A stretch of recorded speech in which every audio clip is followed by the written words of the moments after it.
guy that, he liked the way his career played out. So this offense is going to be built around Saquon Barkley. I think he's ready for that challenge.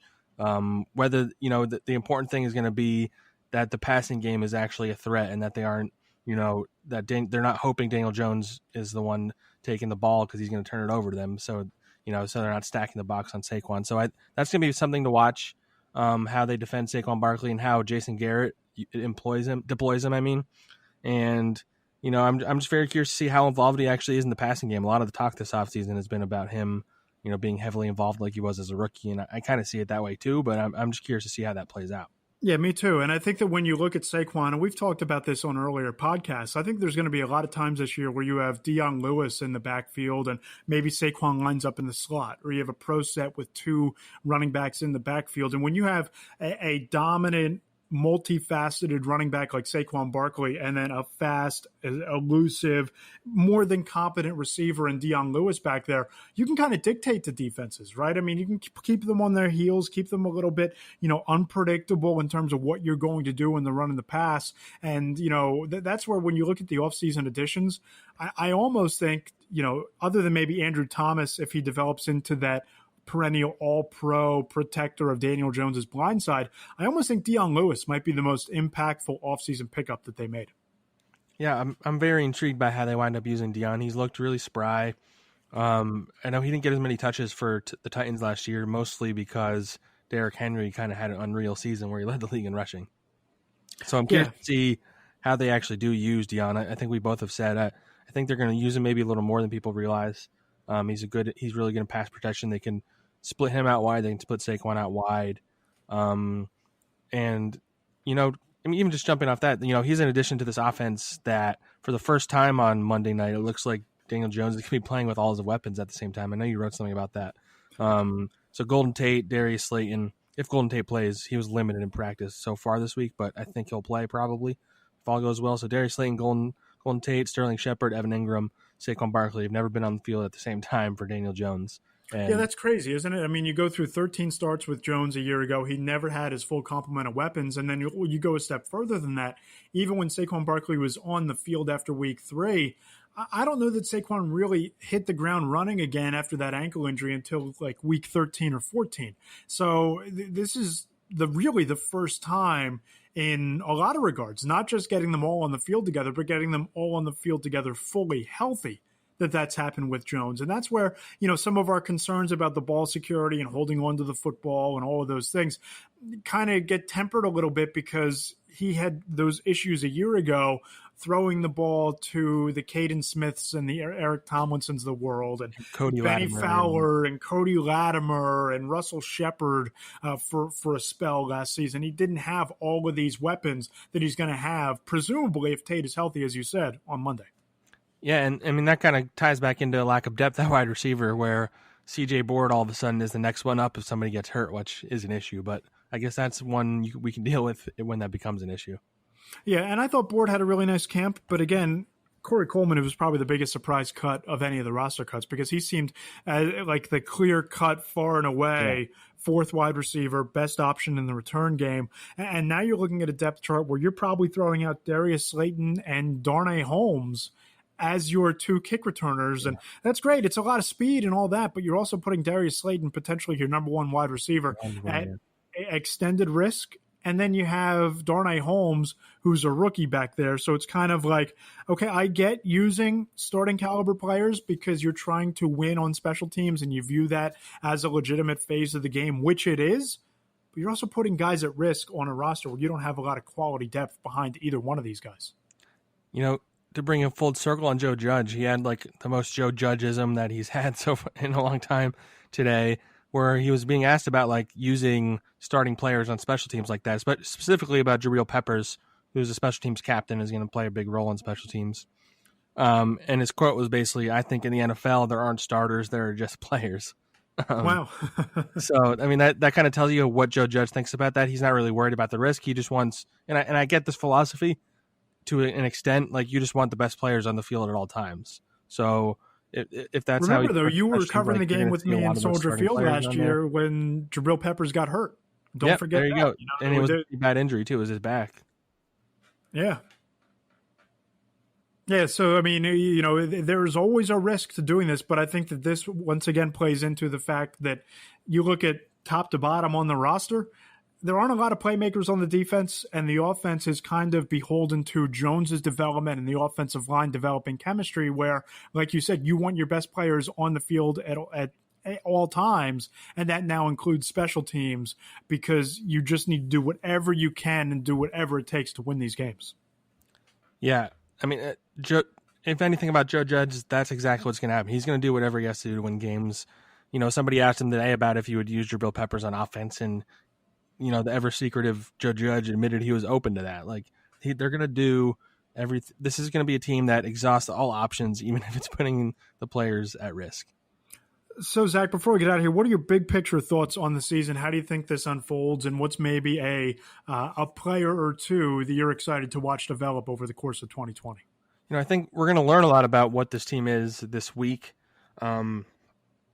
I mean, honestly, there's probably going to be like 2 seasons almost, because you're going to see the beginning of the season, I think, is going to be a lot of rust for a team like the Giants that has a lot of new players, a new coach, new schemes.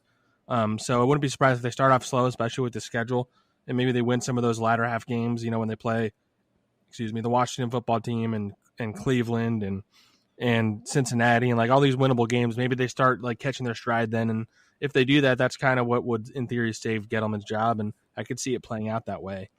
In terms of players I'm excited to watch, let's see. I would say I'm excited to watch Darnay Holmes. I'm curious to see like if what we saw there's always guys in training camp that play really well, and then you don't know if it's going to translate. And I'm very curious to see if he's as good as he looked, because if he is, then the Giants have a starting cornerback right there. And then on the other side of the ball, I'll say Darius Slayton. I feel like we haven't talked about him that much. Like I feel like he hasn't been talked about that much, I should say, in general. But he had a very like out of nowhere season last year, to almost the point where that's like the expectation now. And I think it's going to be hard for him to sustain the 8 touchdowns part of it. But if he can really be a threat down the field and get close to 1,000 yards and become Daniel Jones's like favorite wide receiver, that's really going to be an important factor for the future. Because as we've talked about, they don't have a number 1 receiver on this roster.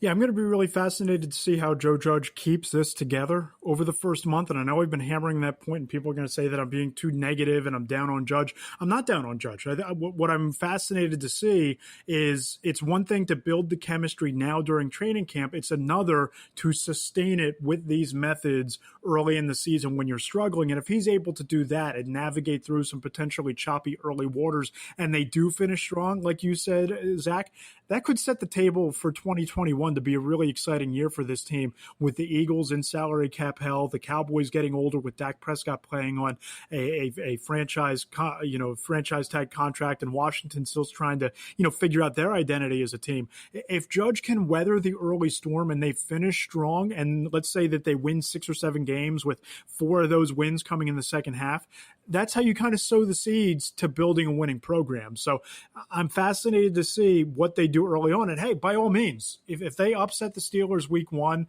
catch them by surprise. If they beat the Rams and the Bears and they wind up 2-2 to start the month of September, then by all means, you can start to get some momentum rolling. So just seeing how this plays out and how Judge is really able to navigate the early games is what I'm going to be really interested to see how it plays out. And a couple players, Leonard Williams, for me, is a guy that I'm going to be zeroed in on, almost from Jump Street, because I thought he had a really strong camp, and that's a move that Giants fans are still very critical of in terms of Dave Gettleman trading a 3rd-round pick for him, and rightfully so. It was a high price to pay to bring a guy into your building for 8 weeks, but he looks like a disruptive playmaker, and I think he's going to play his way into a big money contract at the end of the year. And on offense, Zach, it's Evan Ingram. I mean, if he can stay healthy in a system that turned Jason Witten into a future Hall of Famer and made Blake Jarwin into a contributing member of that overcrowded, over-talented Cowboys offense, then Ingram could be in for a big year, and again, another big payday. Yeah, I guess we should end with our predictions for this game. We both submit them every week. We publish our staff picks, and I think I submitted mine yesterday. You did. I had the Steelers winning 38-24, largely for a lot of the reasons we've talked about. I'm not confident in their ability to block T.J. Watt and Bud Dupree. Andrew Thomas, like you said, he had a good camp, but this is going to be his first exposure to these guys when they're in the NFL. Like he's blocked like future NFL players in the SEC, but he hasn't blocked them in the NFL, and it's a different speed. All pro caliber NFL players too. And I think the Giants are going to struggle with Juju Smith-Schuster and Ben Roethlisberger. And because of that, I think they're going to give up a lot of points. I think the Giants can score. I think they can get a couple touchdowns on this team. These receivers are good enough on the Giants, and their tight ends are good enough to put up some yardage. But I'm not confident. The Steelers are better than I think people are giving them credit for. Yeah, I wouldn't be surprised if the Steelers are in the AFC Championship game or further than that, to be honest with you, especially if Roethlisberger can stay healthy. Andrew Thomas, I think, is one thing, having to go up against Bud Dupree and TJ Watt, and depending on where the Steelers line up Cam Hayward, potentially against Hayward as well. The biggest issue, and I wrote about this on Thursday, it's Nick Gates. He's going to have to call out the signals and account for Watt and Dupree on every snap. He's going to have to make sure that they don't bring A-gap pressure on Daniel Jones and just bull rush him up the middle all night long. And to me, that's the weakest link of this offensive line right now until Gates can prove otherwise. And you're going right out of the chute against one of the best front sevens, if not the best front seven in football. I'm not as confident the Giants can score, Zach, because I just don't know that this offensive line is going to be able to hold up against this kind of test so early on. So I have the Steelers winning this game and winning pretty easily, 43-19. Yeah, so we're pretty similar thought process there. I will say I am looking forward to it. This is going to be our first game. We've covered some Eagles games together, actually, randomly. It's going to be our first Giants game together. Giants game last year at Soldier Field. You keep forgetting about that. I covered the Bears game there, and I'm looking forward. It's going to be an empty MetLife. It's going to be strange. I'm going to be in the press box. I probably won't be anywhere near you, so we'll be communicating via text message and whatnot. But I'm looking forward to football being back. And the Chiefs game is on as we're recording, or it's about to start as we're recording this. And, I think you and I were both in the camp of there's no way the season starts on time, but here it is. Yeah, and I think the NFL and the Giants and every team deserves a lot of credit for what they've been able to do in terms of their testing protocols, the way that they've kind of fortified their facilities against COVID-19, sterilizing the facilities every day, keeping them clean, all of the social distancing measures, wearing masks, all of the things that everybody listening to this podcast should be doing on a daily basis anyway. So kudos to the NFL for finding a way to get here. I'm happy we're here. I can't wait for football. I can't wait to watch this season unfold. I think it's going to be a drama-filled season as always, an exciting season, an interesting season for the Giants. And I'm looking forward to covering it with you, Zach. It should be a lot of fun. Yep, and around this time next week, if probably earlier, we'll have a little better idea of how we feel about the Giants season after we see them in game action for the first time in over a year. Absolutely. So enjoy week 1 of the NFL. Enjoy the Giants game on Monday night. He's Zach Rosenblatt. Follow him on Twitter at Zach Blatt. I'm Matt Lombardo. Check me out on Twitter at Matt Lombardo NFL. Zach, this was a lot of fun. I'll see you Monday at MetLife. I'll see you there.